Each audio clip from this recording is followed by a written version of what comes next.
ठाणे महापालिकेतील रखडलेल्या भरती प्रक्रियेला अखेर ग्रीन सिग्नल मिळालाय. फायरमन पदासाठी होमगार्ड उमेदवारांना 5% समांतर आरक्षण लागू करण्याबाबत पालिकेनं शुद्धीपत्रक काढल्यानं 19 पदं होमगार्डसाठी राखीव ठेवण्यात आली.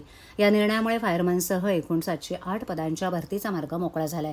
ठाणे महापालिकेत विविध पदांसाठी भरती होणार होती, मात्र या भरतीत फायरमन पदासाठी होमगार्ड उमेदवारांना जागा राखीव ठेवाव्यात अशी मागणी करण्यात आली होती. त्यामुळे काही महिन्यांपासून ही भरती रखडली.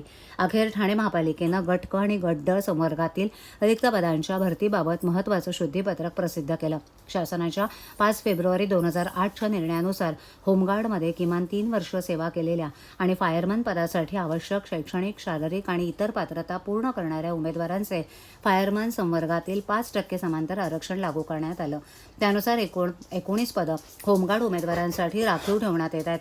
यापूर्वी अर्ज केलेल्या उमेदवारांना होमगार्ड आरक्षणाचा पर्याय निवडता यावा यासाठी 24 ते 30 जुलै या कालावधीत अर्जात दुरुस्ती करण्याची सुविधा उपलब्ध करून देण्यात आली आहे. नव्यानं पात्र असलेल्या होमगार्ड उमेदवारांनी ते 17 ते 23 जुलै या कालावधीत अर्ज सादर करावेत असं शुद्धीपत्रकात नमूद करण्यात आलंय. अत्यावश्यक सेवांमधील अग्निशमन आणि अभियांत्रिकी विभागातील पदांची भरती प्रथम करण्यात येणार असून त्यानंतर इतर संवर्गातील भरती ही स्वतंत्रपणे करण्यात येईल.